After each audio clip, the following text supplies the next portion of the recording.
Hello again.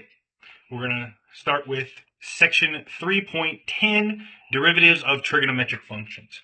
I will point out this is a preparation for later calculuses. This is not something that we do a lot of in Calculus 1, but Calculus 2 and Calculus 3, you're going to see a lot more of these inverse trig functions. So we've talked about the derivative of trig functions. Now we're ready to talk about the derivative of inverse trig functions. And actually, I'm actually wanting to kind of do this by hand. I just did it for myself just to make sure that I actually, of course, remembered how to do it. So let's actually get rid of this and let's recreate it, because I think it's going to be a better...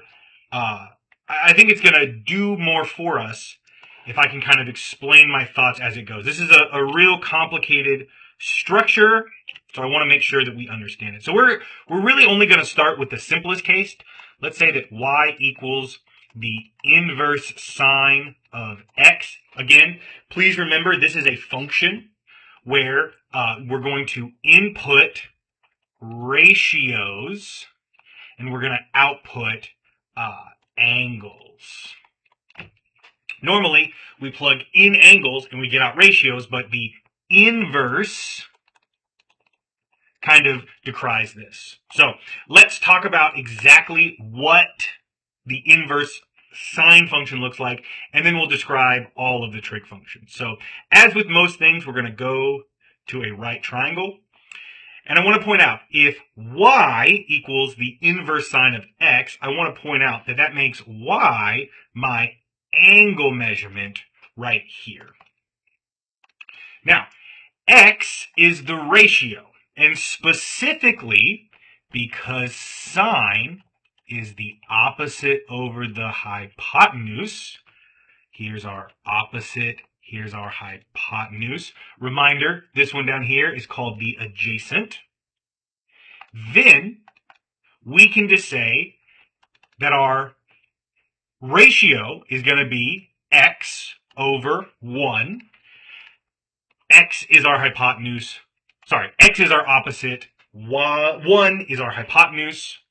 And if we do a little Pythagorean theorem, we know that whatever this is, we'll just call it, a. We know a squared plus x squared equals 1. Or, moving it over and solving for a, you can find that a is the square root of 1 minus x squared. And maybe I should do this more explicitly. The whole point is to go into detail. We'll subtract x squared from both sides. A squared equals 1 minus x squared. We'll take a square root. Now, we are going to ignore the negative. Because these are real distances, it doesn't make sense to take a negative square root in this context, but sometimes it might. This is our adjacent side. 1 minus the square root of x. So I'll write that right here. And as a reminder, that is our adjacent side. Okay. So, also note that the sine of y is, again, sine is opposite over hypotenuse. The sine of y is x. And if we continue what we talked about on implicit functions, let's take a x derivative of both sides of this. So remember, the derivative of sine is cosine times dy dx is going to equal the derivative of x, which is 1 times dx over dx. But, as a reminder, dx over dx is 1, which gives us this relationship. We'll solve for dy dx by dividing out by cosine, and we write that dy over dx is 1 over cosine of y. Now we just have to ask ourselves, what is the cosine of y? Go back to triangle. I'll take you back over here. So remember, cosine is adjacent over hypotenuse. Here's our adjacent, here's our hypotenuse. Because it's 1 over cosine, we're going to flip it, and it turns out that dy over dx for y equals the inverse sine of x is 1 divided by the square root of 1 minus x squared. Now, shouldn't cosine be adjacent over hypotenuse? Well, yeah, but we have 1 divided by cosine. We flip it. So, what's the derivative of sine inverse, or arc sine? This 1 over the square root of 1 minus x squared, which, unfortunately, is quite complicated. But it is the right answer, and it is what we're going to have to use, which, you know, maybe isn't the most fun function, but it does work. So here's a real quick table that I pre-wrote out, and I want to point out that it is sharing a lot of structure that we saw in the derivative of the trig function. So as a reminder, you know, derivative of sine is cosine, derivative of cosine is negative sine. We have positive terms and negative terms. So all of the sine, tangent, secant have positive ones, versus the cosine, the cotangent, and the cosecant all have negative ones. And you see a real pairing up of the, sine and cosine, tangent and cotangent, secant and cosecant. Now, unfortunately, there is a little bit of memorization that's going to have to be involved here, but predominantly you can create a reference sheet that you can refer back to, and that's something you can use on your exam, for the record. Okay, let's go now to looking at some examples. Okay, so this is a pre-example that I've baked in. So just a quick note, remember the term arc, A-R-C. Wow, I'm just making that way messier than it really should be. So arc is just another word for inverse. So when I write something like, or if you ever see something called arc sine, it's just an old name for inverse. So arc sine equals sine inverse. So we have the arc sine of 3x to the 5. This is a chain rule. Our outside function is sine inverse. Our inside function is 3x to the 5. The derivative of arc sine is 1 over the square root of 1 minus, remember, this is a function of u. And the derivative of 3x to the 5 is 15x to the 4. We plug it in. And notice, we do need to combine this. We need to square the 3. We also need to square, in this case, we multiply the 5 by 2. Multiplied by du dx, we get 15x to the 4th divided by the square root of 1 minus 9x to the power 10. Example 2. Now we're going to use the tangent. We're going to use the tangent line. So please don't forget that tangent has a trigonometric definition, but it also has a real functional definition, a tangent line to y equals inverse tangent. I thought it was appropriate to find a tangent line to inverse tangent. If you think that's stupid, I still think it's funny. At a specific point, x comma y. So, as a reminder, what's the derivative of inverse tangent? 1 over 1 plus x squared. And as a reminder, if you can remember that, it shouldn't hopefully not be that bad if y equals inverse cotangent, that dy over dx is going to be negative 1 over 1 plus x squared. So as a reminder, anytime you add co, you just negative it. So you really only have to remember 3 of them, if that makes it better. Okay, so we find the derivative, we plug in our point, and we find the slope of the tangent line. Then we take that, we plug it into our formula for b, also taking in x1 and y1.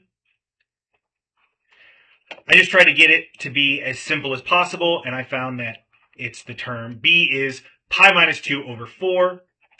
Here's our tangent slope. Here's our y-intercept value. We get y equals 1/2 x plus pi minus 2 over 4. And if we go right here, you can see in red, we have the arctangent function.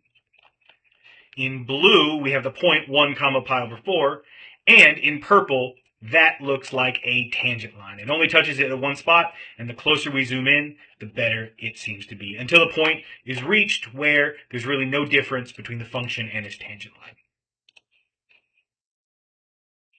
So, there's a lot more to do. Let's just pick a random one from your homework. And again, if you have some suggestions from your homework that you want to do, I'm certainly willing to take a look.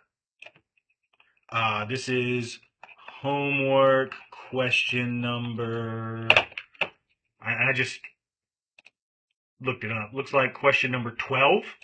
I try to take them from the end. I assume those are going to be more difficult for you. So f of y equals the inverse cotangent of 1 over y squared plus 4. Now, please note, it's just a function of y. That doesn't really change anything.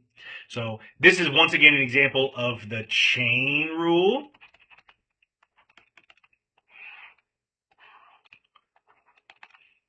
Where my outside function is cotangent inverse, which we have our derivative for. Remember, it's just the negative of the tangent inverse, which I think is negative 1 over 1 plus u squared. We also have our inside. Now, this inside, u, is 1 over y squared plus 4. To find the derivative of that, we actually are going to need a second chain rule. And this is sometimes why it's referred to as the chain rule, because you end up taking a lot of branching sort of paths to get there.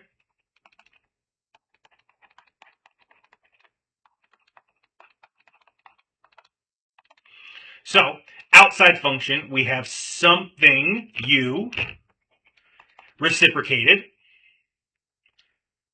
And what is that something? It's y squared plus 4. Ooh, apologies. This should be du dy. And that's also true up there, but I haven't written that one yet. So what's the derivative of u to the negative 1? It'll be negative u to the negative 2, or negative 1 over u squared.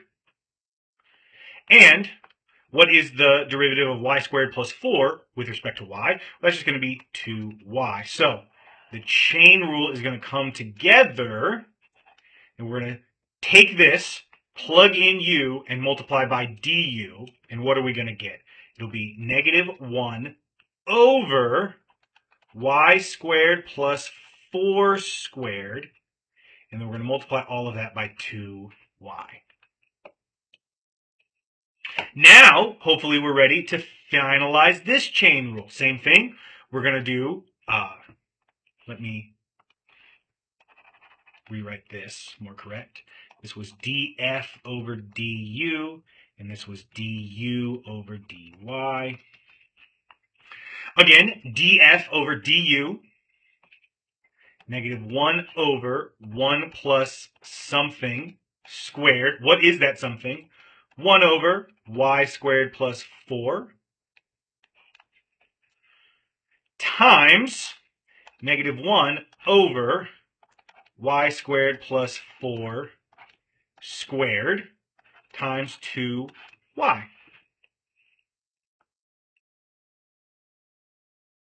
Now, how do we, simplify this? What's going to be the best way to write this? There's really only one thing that we can do. Negative 1 times negative 1 is going to be positive 1 times 2. We're going to get 2y over, the first term is 1 plus 1 over y squared plus 4 squared times an additional y squared plus 4 squared. And what I'm going to choose to do is I'm going to distribute that multiplication twice. Oh, I apologize. If you distribute this multiplication twice, you're going to get 2y over y squared plus 4 squared. That's 1 times that. Plus y squared plus 4 over y squared plus 4 squared, which I think turns out to just be 1.